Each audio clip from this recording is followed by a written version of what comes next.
Hello, CoronaWatch viewers, and welcome to our special interview with Secretary Carney. Secretary Carney, would you like to introduce yourself?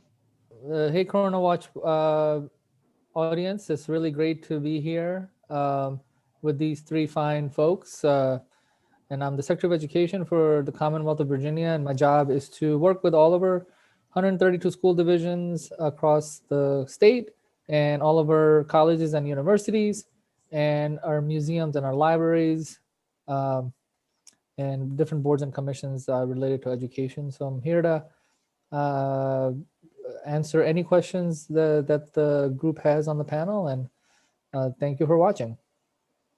Awesome. So we're going to be asking Secretary Carney a lot of questions on final exams, education, and what school is going to look like, because we know that the schedule is coming up very soon. So with that being said, Secretary Carney, let's go on to our first question. With final exams looming, what's the plan on administering them?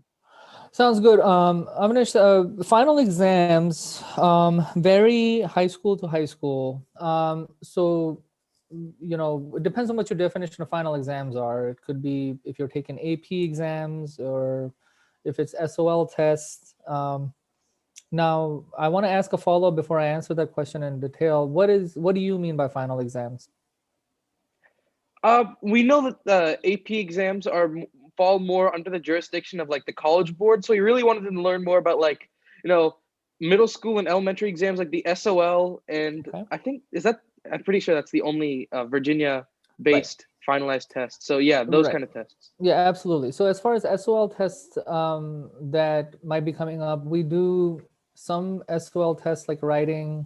SOL, for example, is in springtime, and then the rest of them are later on. So what Virginia requires, because of federal law, is 3rd through 8th math and reading is required by federal law.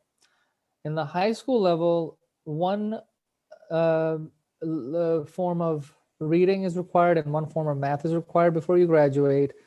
Also, the biology as well is required before you graduate in the new accreditation system that we have that started 3 years ago. So some of the seniors this year are in the old system, but juniors and below are in the new system. What we did last year, we waived SOL tests last year because we got the federal waiver granted because we were dealing with the pandemic, and we knew that we could not do the academic year in an in-person format. And even if we were able to finish out virtually, there was going to be a lot of disruption. The federal government is not made a decision on to waive the federal requirements. Now, on top of the federal 17 required SOLs, there are 4 that we require on the state requires, which is the social studies SOLs. So you have to take one verified credit, which could be an AP exam for history, any kind of history content, or an SOL in history. So that is something that I'm considering that I might waive. We haven't waived it yet. So even if we don't waive the assessment, and even if we don't get the federal minimum, what we have waived is accreditation on how schools get scored. So students will still take it just to see where they are, but it would not count towards accreditation. But as students, you all are wondering, well, what about me? Because it ties into my graduation requirement. It's still required. It's not waived yet, but we will try to give as much flexibility to schools as they administer it. So stay tuned, but likely we're not going to waive any of them at this point. All right. So I do have one more follow-up question. So how will they specifically be administered? Will they be accommodated for the classes that fall behind? Will they be equitable? That's a great question. So our expectation is that even though you're in person right now, virtual right now, that we should, learning still should be occurring. Yes, we will provide the resources so as students are gearing up for assessments that they can, prepare for them as best as possible. Even though a lot of the SOLs are conducted, but they're all pretty much especially if you're in an area like Loudoun, they're done virtually on a computer, but still we would require, even if you are in a virtual setting for for your schooling right now, there would be the dates designated where your school would require you to come in just for that day to take the test, just like we do with AP or AP. Actually, you were able to do from home, but for SATs, folks had to go in and take it at a nearby school in person. So the same thing will happen for SOL assessments. But as far as preparation, it is our expectation that every student is well prepared, even if they're in a virtual format, um, to make sure that they get that. Now, having said that, for graduation requirements, you don't necessarily have to take an SOL test. You can take an AP exam and use that for your verified credit, or you can take a locally developed assessment that your high school, your school division can give to replace that. So there are different ways. So we have definitely built in those flexibilities. All right. So, if I'm getting what you're saying correctly, the actual content won't exactly change. We're just going to prepare them better. The actual content is not changing. No, the content of the that's you're going to be assessed on is not going to change. No. Okay. So about these SOL tests, will they still go on transcripts though? And will they like still have a note of like, yeah, this was a weird year? Will they be adjusted for in like a curve? No, they won't necessarily be adjusted for in a curve because this is a statewide score. But we do realize that everybody's dealing going through a pandemic. So there's an asterisk of sorts recognizing that everybody's dealing through a pandemic where, say, if you're a 10th, now you all are seniors, or what grade are you in? Avinash, what grade are you in? We're sophomores. All three of you are sophomores, right? What Yeah. SOLs are you scheduled to take this year, if you don't mind me asking? Bio? Mm-hmm. I That's think it. that's it. And also and one AP World History exam, but yeah, the only SOL was biology. Biology, right? So for bio, which is required by both the state and the feds. So say if you're taking bio, I don't know if you're in bio 1 or so I'm assuming that's the SOL assessments you're taking.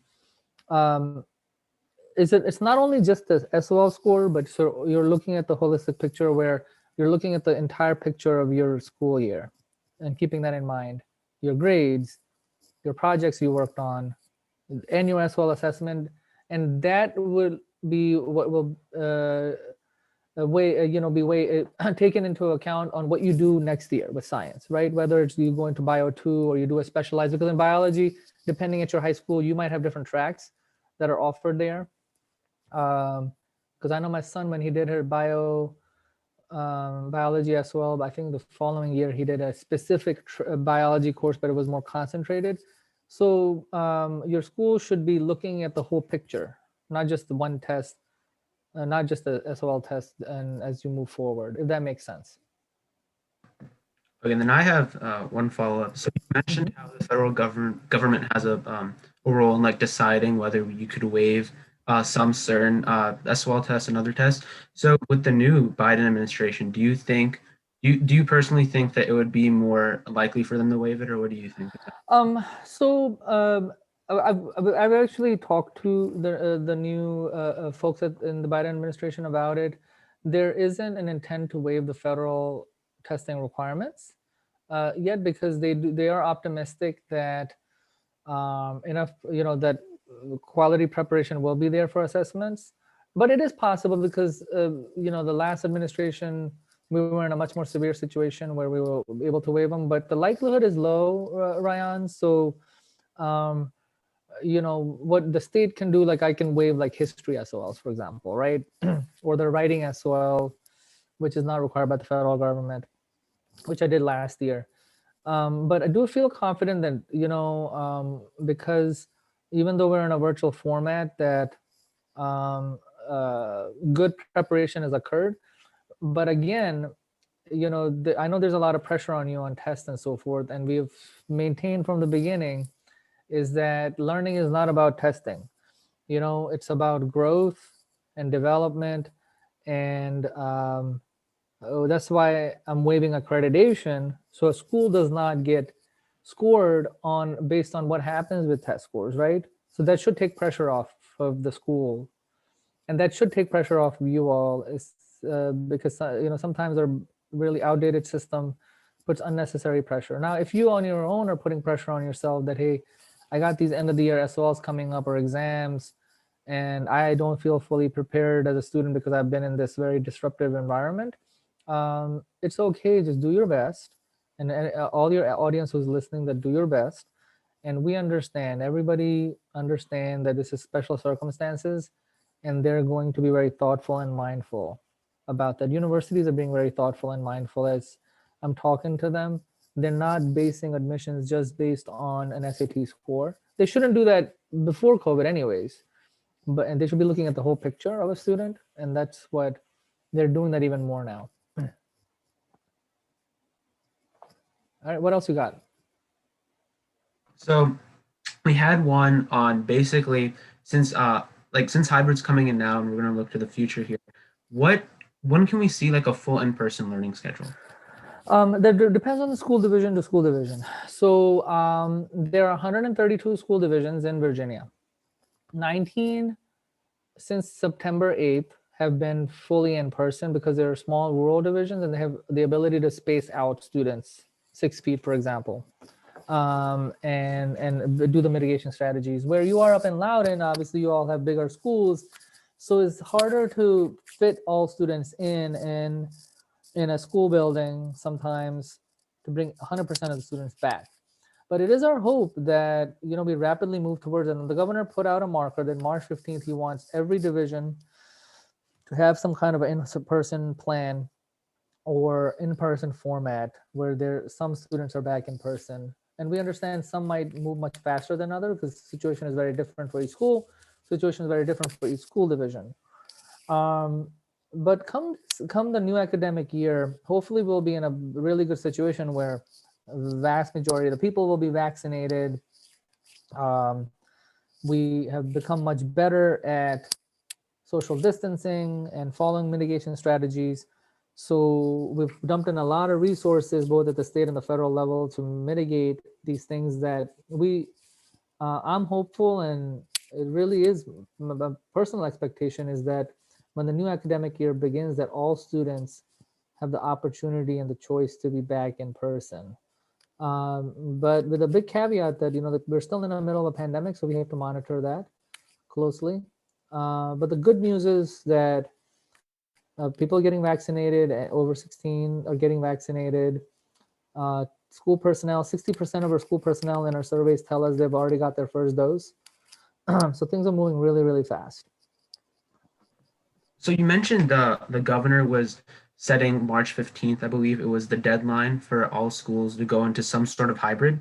Has the governor been starting to plan for like next year with just full in person? Has he been thinking about a deadline at least? He has been. What we're thinking is that it's a step-by-step process where he also wants to make money available. If a school division says, say if Loudoun County School says, we're not going to mandate it, but we'll make it optional. If they want to leverage money and say, in order for us to make up some time for learning loss and do days, maybe we could do an extended school year or some kind of a year-round school or summer format. So that's the next phase that's coming, right? After spring happens. And again, it's not going to be required. If it's going to be optional, only if a student in a family or a teacher or school division decides that they want to take advantage of that option. Then we start thinking about the fall. So yes, definitely by fall, when fall comes in September, it would be really nice that when we kick off the next academic year that everybody's back in person. But keep in mind that we don't know what the CDC guidelines will be. If the CDC guidelines and the VDH guidelines are still restrictive with social distancing, then we can't make that happen. But if the pandemic comes into better control, we're doing vaccination efforts continue to improve, and people feel more confident and comfortable, we could be in that place. But keep one thing in mind is that we're also thinking about using our resources. So what high school are you all at? Broad Run High School. Broad Run. So if you're at Broad Run High School, say if come the next academic year in September, when the new school year is about to begin and your junior year is starting, and you all don't have enough space to bring 100% of the student body in, Broad Run High School can think about using their money, and the Loudoun County can start thinking about their money, saying, hey, maybe we can rent kiosks, trailers, or tents, and start thinking about, or maybe we can talk to a local church or a local facility or something and saying, maybe we can rent out that space so we can get all of our students back. So you have to think outside of the box, outside of your school building setting, and think creatively. And that's where we're encouraging folks to really use innovative ways to try to bring as many students safely back in person, as safe as possible, if that makes sense. So going off what you said, so you basically talked about summer school and different things that schools might be doing. So I know that there was recently an article talking about this. Uh, Number one, like, do you support it, and also how will it be administered? How will this work? Pranav, that's a great These question. activities. So there's a lot of articles. I'm not sure exactly which one you're referencing to, but what I can tell you from the state level, right? As Secretary of Education, what we believe and what the governor, the where he's headed, is that we definitely want to encourage, because in-person setting is better. The reason is better is that when you're in person, um, you have a much better opportunity to engage in lessons and instruction, and it's a much better opportunity to see people physically there and socialize. It's big, very, very important. And virtual settings work well for some things and they're not as effective in other ways, but in person is really the best overall format. So we definitely want folks to be in a thoughtful, safe way, really start moving in that direction. I was at a school this morning where Henrico County Schools, they started to bring their elementary students back today. So I was there, greeting them at the buses and so forth. And it's great to see kindergartners, first graders, second graders. And they were very thoughtful. Everybody had a mask on. They were socially distanced. They were very thoughtful. They had everything, labeled, and they were so many people directing students, and they had the shields around each desk for every child. So it can be done in a thoughtful way. It does require a lot of work. So we definitely want to encourage that we gradually get more and more students back safely and thoughtfully in these coming months. Okay. So speaking of that, so like specifically with the summer school things, are you Yes. going to leave it up to the counties to decide, or like is it going to be mandated by the state that every county needs to do something, or how will it be? Great question. It's not going to be mandated. We will just make the money available in a grant format. So Loudoun County schools can apply, put in an application saying, hey, we want to do summer school or extended school year for this many days for this many students, and this is how much money we need. But we're not going to require it. We'll just make it as an option. Okay, so for these curriculums that are, if they do end up like pursuing a summer school slash, extra days type thing, do they have to design their own curriculums? Or are they going to get support from the state? And secondly, will this be like after testing, or will this be before testing that they do these things? That's a great question. That's a great question, Avinash. The curriculum won't change. The standards that are based on curriculum, that doesn't change. That can be taught in the annual academic format. It can be extended. It could be remediation. It could be future curriculum that you might not have had exposure to. It could be current curriculum. So we're going to leave all that flexibility there. And then the second part of your question is very, very important, is that, well, how does that tie to assessments and so forth? We as a state does have some flexibility and being nimble and moving the windows around. So if a school division is thinking a year-round format or a summer school format, they'll let us know and we will be flexible and give them as much flexibility that we have from the feds. Will at the state level will be very nimble in extending testing windows, and we're already doing a lot of that, right? So we have already expanded the testing window for spring for writing SOLs, for example, and giving school divisions as much flexibility as possible, so they can, in small group setting, bring students back, so they can socially distance them, and so they don't have to just test everybody all at once in an auditorium in an unsafe manner or something, if that makes sense. So we will definitely give as much flexibility as that the law allows us to do. Okay. So moving on, we have questions about like these protests that we're hearing about, like from parents that don't want to return, or Mhm. parents that really want to return. So, what is your response to these parents that protest for a return and the teachers that protest against it? Because we did some research ourselves, and we heard that it is impossible to fully vaccinate teachers before a return. So, how do you quell their worries? That's a great question. So our guidelines that we have put out from the beginning, we put out initial guidelines in June. Then we updated them a few weeks later, and then we put out another set of new guidelines on January 14th. They're based on CDC guidelines and listening to our infectious disease experts in Virginia and our epidemiologists. And they, in the guidelines, vaccination is not required. First of all, a person is not, we're not mandating anybody gets vaccinated. It's a person's choice, right? So not everybody wants a vaccine. Um, so that's not part of our guidelines because you have in-person settings in Virginia that have been occurring before the vaccine came out and across the country. And because they have followed good mitigation strategies of mask wearing, good hygiene, social distancing, they have really been able to get through the pandemic well in an in-person setting if you have those strict mitigation strategies in place. And we understand that some schools do it really, really well. We understand that some schools might need to do a little bit a better job with that. So that is number one. And then as far as vaccination is concerned, like I said, 60% of the school adults who work in school buildings, teachers and staff, have already in our survey said that they've already got their first dose. So there's a lot of people, and that's actually, so the number is higher than that because not everybody fills out surveys. So things are going really, really well in that space regardless.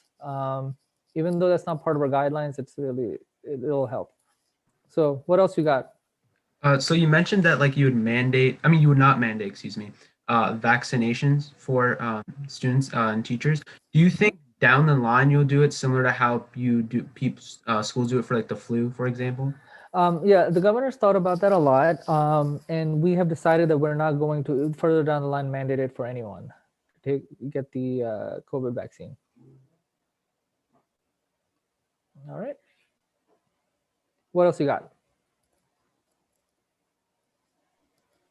So when you're saying that we can't fully vaccinate teachers, then are you relying on herd immunity there, or what are we gonna do with not fully vaccinating teachers? No, we have vaccines and doses, but not everybody wants them, right? Oh, So in order to do in-person setting, you don't. It's not required that everybody's vaccinated.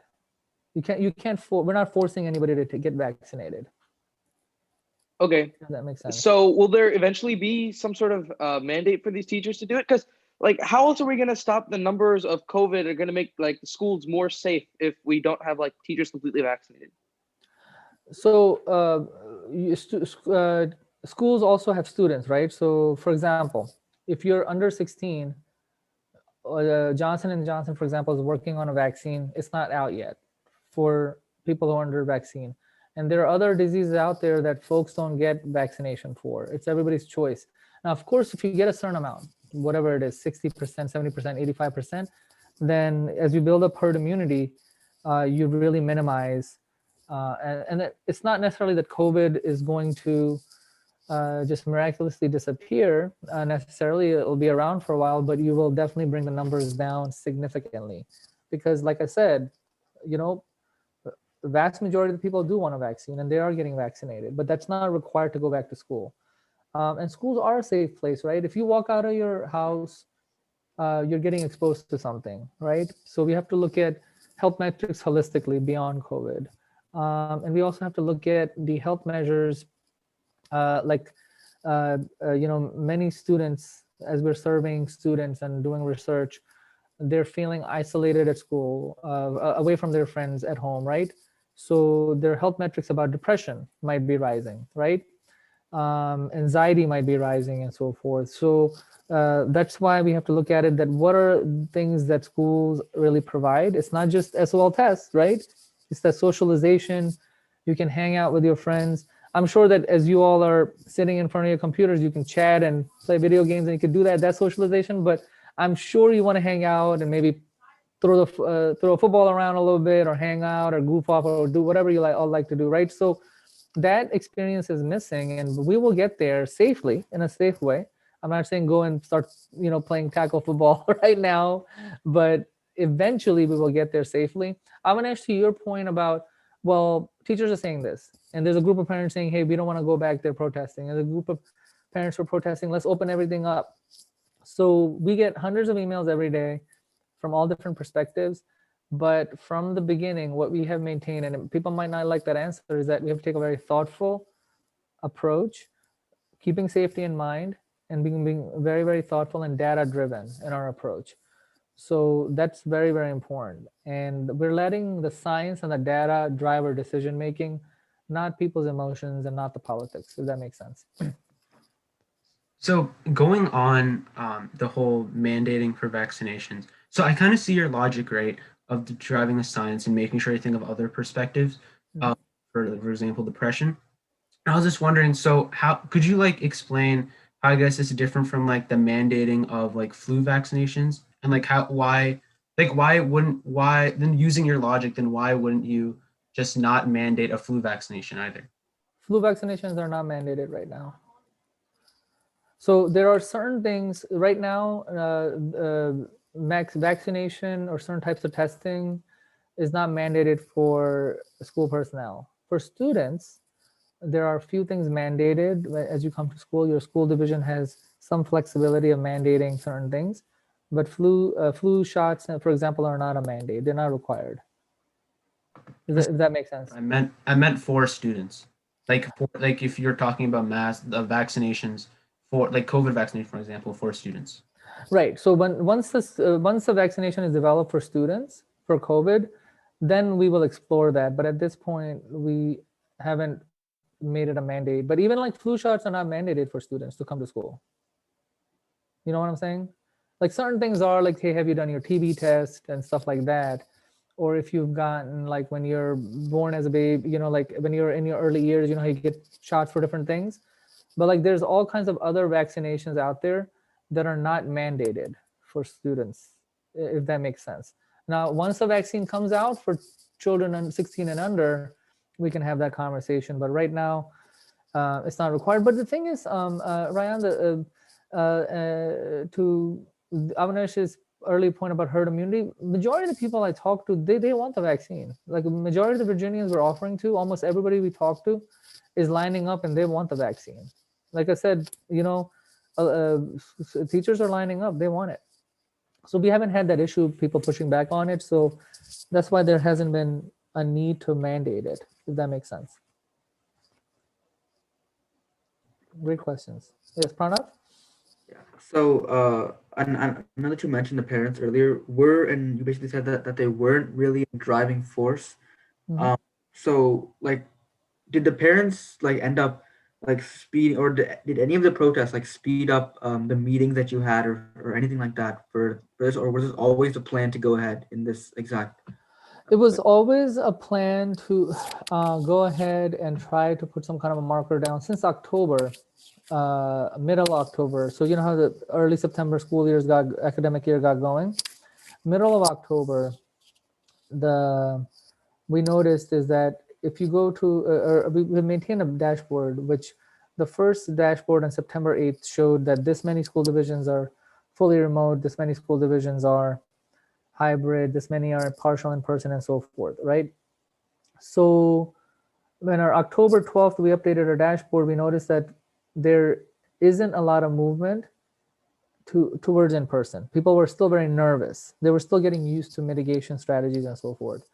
So at that point, in our office, we started to have the conversation, and the governor and I were speaking about it on a daily basis to say, when does it make sense for us to start, talking to school divisions without trying to dictate to see when, how do we think about in person? But think about what happened since October. November comes around, surge starts to begin. December, the surge was really, really bad.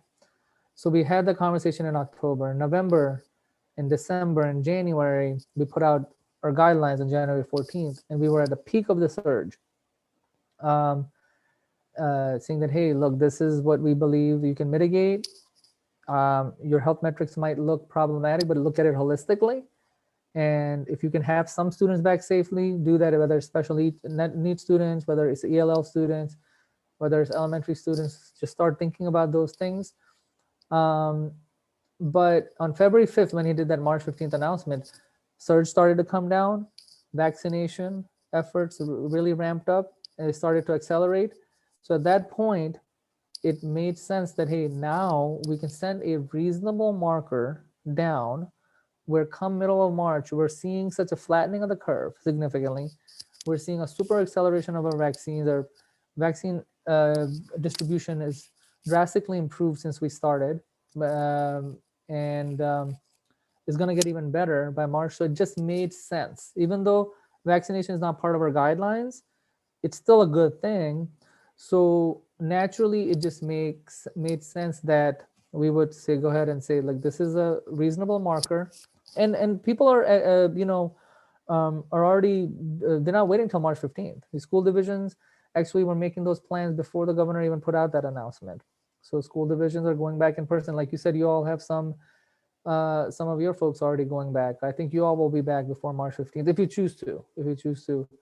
I don't know, Loudon is giving you a choice or not to go back, but what did they say? High school students will have the option on March 1 to go back. Is that what you all said? Yeah, we have options. Yeah. So it's the 3rd. Yeah. It's March 3rd. March 3rd. Yeah. Are you all, between the three of you all, what are you planning to do? Staying virtual or going back in person? Being virtual. Virtual. Okay. Yeah. Well, I think we're all staying virtual. Yeah. That's okay. That's okay. There's not, so it's whatever you feel comfortable with. It's great. All right, so moving on from vaccine, more like a broad view. McKinsey and Company and other sources have found that shutdowns, COVID-19 shutdowns, have exacerbated existing achievement gaps in education. So how will you address the education deficit posed by distance learning in like the curriculums of the next school year?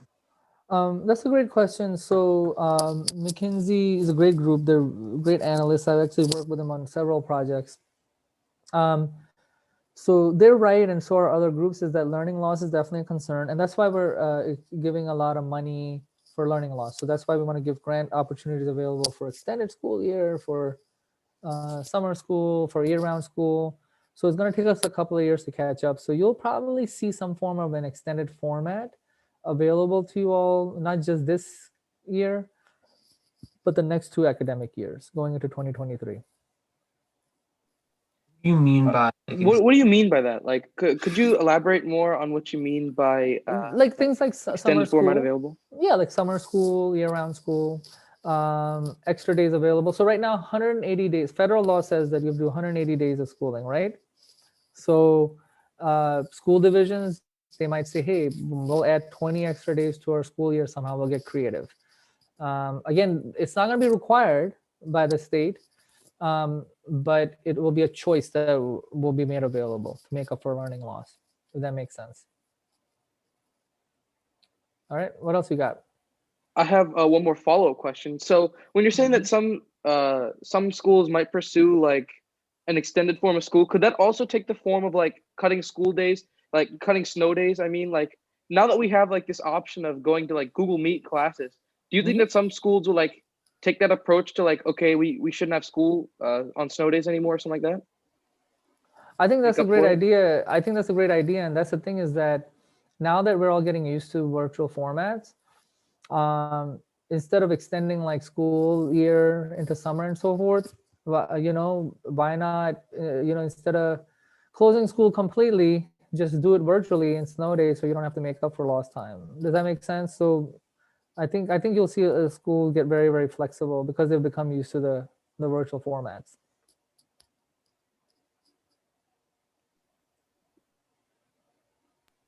Okay, so I'll go to the next question here. So let's go back to like schools and hybrid. So, is there some sort of state mandate for schools in hybrid, or are you leaving it up to the counties and the schools themselves to do their own thing and submit their own plans? The school divisions have the flexibility to do that on their own. Yeah. Is there any like implementation plan by the state that how you're advising how the county? Yeah. do it? Sure. We basically have our guidelines that we advise them. I gave them a whole book on this is what our recommendation is. This is what you do in this situation. This is what you do if you want to be in a hybrid situation or a partial hybrid situation. So there's a whole long list of guidebook that we prepared for them. Yes, and we do regular meetings with them, with the superintendents and their teams, advising them at least once a week. All right, Secretary Carney, thank you for letting us interview you. We really appreciated the time that you gave us today, and we hope our viewers loved this segment.